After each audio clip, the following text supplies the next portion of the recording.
ಗಾಡಿ ವಿಡಿಯೋ ಮೂಡು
ప్రతి వాగ్గేయాలకు సంగీతం నేర్చుకున్న తర్వాత ఉదాహరణకి ఏ రాఘవచంద్రదాస్ గారు లేదంటే అన్నమాచార్యుల వారు సంగీత శాస్త్రాన్ని తెలిసి తర్వాత ఆ రాగాలకు ఆ తాళాలకు అనుగుణంగా అనేక కొందరు మాత్రము ఎలాంటి రాగం పరిచయం లేకుండా వాళ్ళకి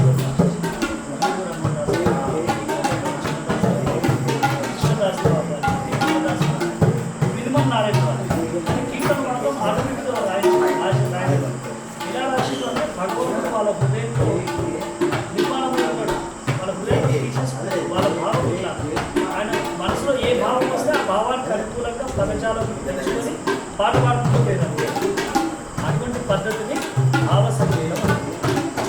మనలాగా పుస్తక పఠనం చేసిన సామవేదం నుంచి వచ్చినటువంటి సంగీత శాస్త్రాన్ని వివిధ పద్ధతిలో వచ్చినటువంటి దాన్ని శాస్త్రీయతలో ఉన్నటువంటి పద్ధతులు నేర్చుకొని చేసేదాన్ని శాస్త్రీయ సంగీతం. శాస్త్రీయ సంగీతం, భావ సంగీతం.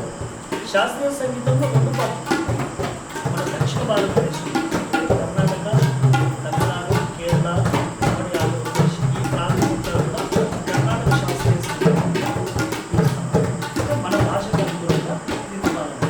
మన దృష్టి ఏంటంటే మొట్టమొదటి తెలుగుని బేస్ చేసుకునే సంగీతం తెలుగుని తమిళనాడు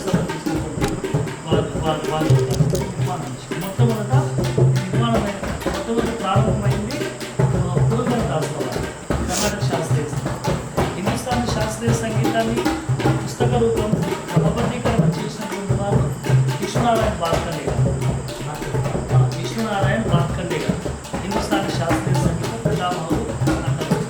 వారి తర్వాత పరంపర అనేక మంది వచ్చినారు.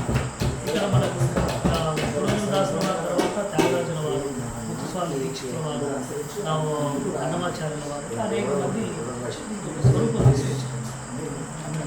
అంటే మనము ఇది ఉన్నటువంటి ఫర్ ఎగ్జాంపుల్ ఒక